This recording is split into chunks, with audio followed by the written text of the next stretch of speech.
بسم اللہ الرحمن الرحیم۔ دینی ٹیچر کے محترم ناظرین اور سامعین، السلام علیکم۔ امید کرتی ہوں کہ آپ سب لوگ خیریت سے ہوں گے۔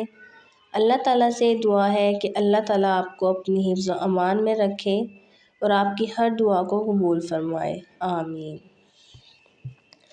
محترم ناظرین، آج جو میں آپ کے سامنے واقعہ پیش کروں گی وہ قبرستان میں عجیب واقعہ ہے۔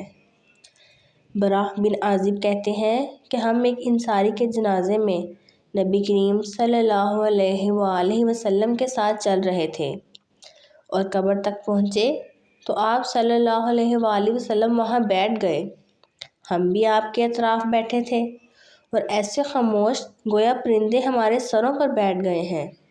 ہمیں خاموش و بے حرکت دیکھ کر آپ صلی اللہ علیہ وآلہ وسلم کے ہاتھ میں ایک لکڑی تھی، زمین پر اس سے ایک شغل کے طور پر لکیریں کھینچ رہے تھے۔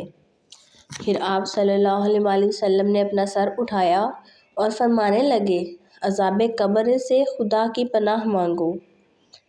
2 یا 3 دفعہ فرمایا، پھر ارشاد ہوا کہ مومن جب دنیا سے اٹھنے لگتا ہے اور آخرت کا رخ کرتا ہے تو آسمان سے روشن چہرے والے فرشتے اترتے ہیں، جنت کا کفن لیے ہوئے ہوتے ہیں اور جنت کی خوشبوئیں ساتھ لاتے ہیں۔ اتنے زیادہ ہوتے ہیں کہ جہاں تک نظر کام کرتی ہے فرشتے ہی فرشتے ہوتے ہیں۔ پھر ملک الموت آ کر اس کے سرہانے بیٹھتے ہیں اور کہتے ہیں، اے مطمئن روح، مغفرت خداوندی کی طرف چل۔ یہ سنتے ہی روح نکل پڑتی ہے، جیسے مشک کے منہ سے پانی کے قطرے نکلنے لگتے ہیں۔ روح نکلتے ہی چشمِ زدن میں وہ اس کو جنتی کفن پہنا دیتے ہیں اور جنتی خوشبوؤں میں اس کو بساتے ہیں۔ وہ مشک کی ایسی بہتر خوشبو ہوتی ہے کہ دنیا میں جو بہترین ہو سکتی ہے، اس کو لے کر آسمان پر چلنے لگتے ہیں۔ جہاں کہیں سے گزرتے ہیں فرشتے کہتے ہیں کہ یہ کس کی پاک روح لے جا رہے ہو؟ کہا جاتا ہے کہ فلاں بن فلاں کی۔ آسمان تک پہنچ کر دروازہ کھول دیا جاتا ہے۔ ان کے ساتھ دوسرے تمام فرشتے بھی آسمان دوم تک ساتھ آتے ہیں۔ اسی طرح آسمان بہ آسمان 7ویں آسمان تک پہنچتے ہیں۔ اب اللہ تعالیٰ فرماتا ہے کہ میرے اس بندے کو علیشین کے دفتر میں لکھ لو اور زمین کی طرف واپس کر دو، کیونکہ میں نے اس کو مٹی سے ہی پیدا کیا ہے۔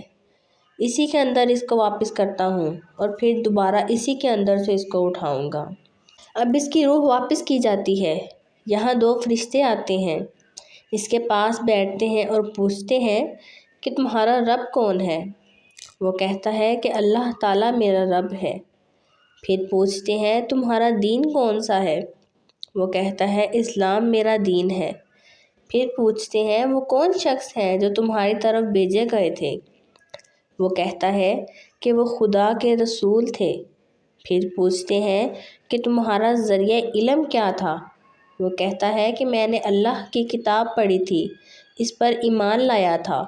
اب آسمان سے ایک ندا آتی ہے کہ میرے بندے نے سچ کہا۔ اس کے لیے جنت کا فرش لاؤ، جنت کے کپڑے پہناؤ اور جنت کا ایک دروازہ اس کے لیے کھول دو تاکہ جنت کی ہوا اور خوشبو اس کو پہنچتی رہے۔ اس کی قبر تا حد نکاح کشادہ ہو جاتی ہے۔ ایک خوبصورت شخص اچھے لباس میں خوشبو میں بسا ہوا پاس آتا ہے اور کہتا ہے، خوش ہو جاؤ کہ تم سے جو وعدہ کیا گیا تھا آج پورا کیا جاتا ہے۔ وہ پوچھے گا تم کون ہو؟ وہ شخص کہے گا میں تمہارا عملِ صالح ہوں۔ تو متوفی کہے گا اے خدا اسی وقت قیامت قائم کر دے، میں اپنے اہل اور مال سے ملوں گا۔ آپ صلی اللہ علیہ وآلہ وسلم نے فرمایا کہ کافر جب دنیا سے منہ موڑنے لگتا ہے تو سیاہ رنگ کے فرشتے ٹاٹ لیے ہوئے پہنچتے ہیں اور تا حد نظر ہوتے ہیں۔ اب ملک الموت آتے ہیں اور کہتے ہیں کہ اے خبیث روح، نکل اور خدا کی ناراضی اور غضب کی طرف جا۔ تو وہ جسم کے اندر گھسنے لگتی ہے۔ فرشتے اس کو کھینچ کر نکالتے ہیں جیسے کہ لوہے کی سیخ بھیگے ہوئے بالوں کے اندر سے نکالی جاتی ہے۔ وہ اس کو لیتے ہی طرفۃ العین میں ٹاٹ کے اندر لپیٹ لیتے ہیں۔ اس کے اندر سے سڑے ہوئے مردار کی طرح بدبو نکلتی ہے۔ اس کو لے کر آسمان پر چڑھتے ہیں اور جہاں کہیں سے گزرتے ہیں فرشتے پوچھتے ہیں یہ کس خبیث کی روح ہے؟ کہا جاتا ہے کہ فلاں بن فلاں کی، اور جب آسمان پر پہنچ کر کہتے ہیں کہ دروازہ کھولو تو نہیں کھولا جاتا۔ تو پھر آپ صلی اللہ علیہ وآلہ وسلم نے لا تفتح والی آیت پڑھی۔ اب اللہ پاک فرماتا ہے کہ اس کو زمین کے طبقہ سجین میں لے جاؤ، چنانچہ اس کی روح وہاں پھینک دی جاتی ہے۔ پھر آپ صلی اللہ علیہ وسلم یہ آیت تلاوت فرمائی کہ جو اللہ کا شرک کرتا ہے گویا آسمان سے گر پڑا اور پرندے اس کا گوشت نوچ رہے ہوں یا ہوائیں دور دراز اس کو لے اڑیں، اس کی روح اس کے جسم میں واپس کر دی جاتی ہے۔ دو فرشتے آ کر پوچھتے ہیں کہ تیرا رب کون ہے؟ وہ کہتا ہے افسوس میں نہیں جانتا۔ پھر پوچھتے ہیں تیرا دین کون سا ہے؟ وہ جواب دیتا ہے ہائے میں واقف نہیں۔ اب دریافت کرتے ہیں کہ تیری طرف کون بھیجا گیا؟ وہ کہتا ہے حیف مجھے معلوم نہیں۔ اب آسمان سے ندا آتی ہے کہ میرا بندہ جھوٹ کہتا ہے، اس کے لیے دوزخ کا فرش لاؤ، اس کے لیے دوزخ کا فرش لاؤ اور دوزخ کا دروازہ اس پر کھول دو تاکہ اس کو دوزخ کی حرارت اور باد گرم پہنچتی رہے۔ اس کی قبر اس پر تنگ ہو جاتی ہے اور اتنا دباتی ہے کہ ہڈی پسلی مل جائے۔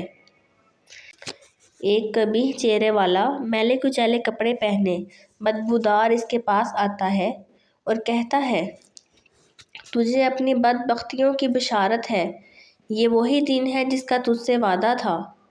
وہ پوچھتا ہے تو کون ہے؟ وہ کہتا ہے میں تیرا عمل بد ہوں۔ کافر کہنے لگتا ہے کہ خدا کرے قیامت قائم نہ ہو تاکہ مجھے دوزخ میں نہ جانا پڑے۔ برا بن عازب کہتے ہیں کہ ہم حضرت محمد صلی اللہ علیہ وآلہ وسلم کے ساتھ باہر نکلے، جنازے کے ساتھ تھے، حتیٰ کہ مومن کی روح جب نکلتی ہے تو آسمان و زمین کے فرشتے اس کے لیے رحمت کی دعا کرتے ہیں، اس کے لیے آسمان کے دروازے کھل جاتے ہیں۔ سارے فرشتوں کی دعا یہی ہوتی ہے کہ اس کی روح کو ہمارے سامنے سے لیتے جائیں۔ کافر کی روح پر ایک ایسا فرشتہ متعین ہوتا ہے جو اندھا، بہرا اور گونگا ہے۔ اس کے ہاتھ میں غرض ہوتا ہے کہ اگر پہاڑ پر مارے تو ریزہ ریزہ ہو جائے، پھر وہ جیسا تھا ویسا بحکم خدا بن جاتا ہے۔ پھر ایک اور مار پڑتی ہے، وہ چیخ اٹھتا ہے کہ جنس و انس کے سوا ہر مخلوق سنتی ہے۔ اب دوزخ کا دروازہ کھل جاتا ہے اور آگ بجھ جاتی ہے۔ دیکھیے میری محترم بہنیں، انسان نیک عمل کرے تو اس کے ساتھ نیکی کا معاملہ پیش آتا ہے، اور جب وہ برے عمل کرتا ہے تو اسے تو فرشتے بھی قبول نہیں کرتے۔ اس کے لیے ہم نے سنا کہ اس کے اندر سے مردار کی طرح بدبو نکلتی ہے، اور جو نیک عمل کرتا ہے اس کے لیے جنت کی خوشبو آتی ہے، جنت کی کھڑکی کھول دی جاتی ہے، اس کی قبر کو کشادہ کیا جاتا ہے، روشن کیا جاتا ہے۔ جب ایک کافر کی روح نکلتی ہے عذاب خدا نازل ہوتا ہے۔ اللہ تعالیٰ سے یہی دعا کریں گے کہ جب تک رہیں اسلام پہ رہیں اور مرنے کے بعد بھی ہمارا خاتمہ اسلام پر ہو، اور اللہ ہمیں نیک اعمال کرنے کی زیادہ سے زیادہ توفیق عطا فرمائے اور ہمیں برے کاموں سے بچائے، نیکی کرنے والا بنائے، دوسروں کو نیکی کی طرف راغب کرنے والا بنائے تاکہ اللہ اور اللہ کا رسول ہم سے راضی ہو سکے۔ محترم ناظرین، اگر آج کی آپ کو میری یہ ویڈیو اچھی لگے تو دوسروں کے ساتھ زیادہ سے زیادہ شیئر کریں، ہماری ویڈیو کو لائک کریں، شیئر کریں اور چینل کو سبسکرائب کرنا مت بھولیں، اور ہمیں کمنٹ میں بتایا کریں کہ آپ کو ہماری آج کی ویڈیو کیسی لگی۔ انشاءاللہ کل پھر حاضر ہوں گی ایک نئی ویڈیو کے ساتھ، تب تک کے لیے اجازت چاہوں گی۔ اپنا بہت سا خیال رکھیے گا۔ اللہ حافظ۔